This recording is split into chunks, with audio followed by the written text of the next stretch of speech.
Hello. तो कुछ students का क्वेश्चन था कि मैम इंटरनल एग्ज़ाम का पैटर्न बता दीजिए, मीन्स कि किस तरह का पैटर्न होता है।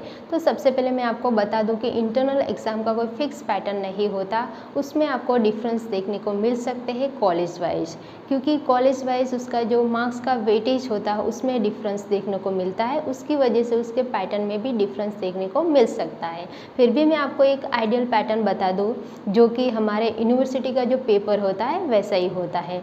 तो इंटरनल एग्ज़ाम का पेपर भी हमारे यूनिवर्सिटी के पेपर जैसे ही होता है, बस उसमें जो डिफरेंस होता है वो टाइम डिफरेंस होता है एंड मार्क्स का जो वेटेज होता है उसमें डिफरेंस देखने को मिलता है। जो हमारे यूनिवर्सिटी का पेपर होता है उसमें 2.5 आवर मिलता है एंड हमारा जो इंटरनल एग्ज़ाम का पेपर होता है उसमें 1.5 आवर या फिर 2 आवर्स मिल सकता है। तो इस तरह से टाइम डिफरेंस होता है एंड मार्क्स में भी डिफरेंस हमें देखने को मिलता है। जैसे कि यूनिवर्सिटी का पेपर में हमें 70 मार्क्स का पेपर मिलता है एंड जो कॉलेज लेवल का पेपर होता है उसमें 30 या फिर 40 मार्क्स का पेपर होता है। तो इंटरनल एग्ज़ाम की प्रिपरेशन के लिए आपको 3 क्वेश्चंस जो होते हैं उसके आपको जनरल आंसर्स लिखने होते हैं। तो इंटरनल एग्ज़ाम में आपको जो जनरल आंसर्स लिखने होते हैं 3 क्वेश्चंस के, वो आपको इतने लेंथ में नहीं लिखने, मीन्स कि थोड़ा सा उसको ब्रीफली डिस्क्राइब करना है, ब्रीफली एक्सप्लेन करना है, क्योंकि उसका मार्क्स का जो वेटेज होता है वो इंटरनल एग्ज़ाम के कंपैरिजन में उसका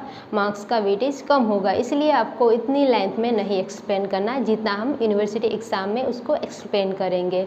एंड क्वेश्चन 4 में आपको 2 to 3 अकाउंटेंसेस पूछे जाएंगे, जिसमें से आपको 1 या फिर 2 अकाउंटेंसेस लिखने होते हैं, वो भी आपको ब्रीफली ही लिखना है। तो ये ओवरऑल आपका इंटरनल एग्ज़ाम का पैटर्न रहेगा, मीन्स कि फर्स्ट 3 क्वेश्चंस पूछे जाते हैं जिसके आपको लेंथ में आंसर लिखने होते हैं यूनिवर्सिटी एग्ज़ाम में, लेकिन यहाँ पे आपको उसको ब्रीफली एक्सप्लेन करना है। एंड क्वेश्चन 4 में आपको शॉर्ट नोट्स या फिर अकाउंटेंसेस पूछे जाते हैं जिसके भी आपको आंसर ब्रीफ में लिखना है, उसको ब्रीफली एक्सप्लेन करना है। तो ओवरऑल ये रहता है आपका इंटरनल एग्ज़ाम का पैटर्न। आई होप ये वीडियो आपको हेल्पफुल रहेगा।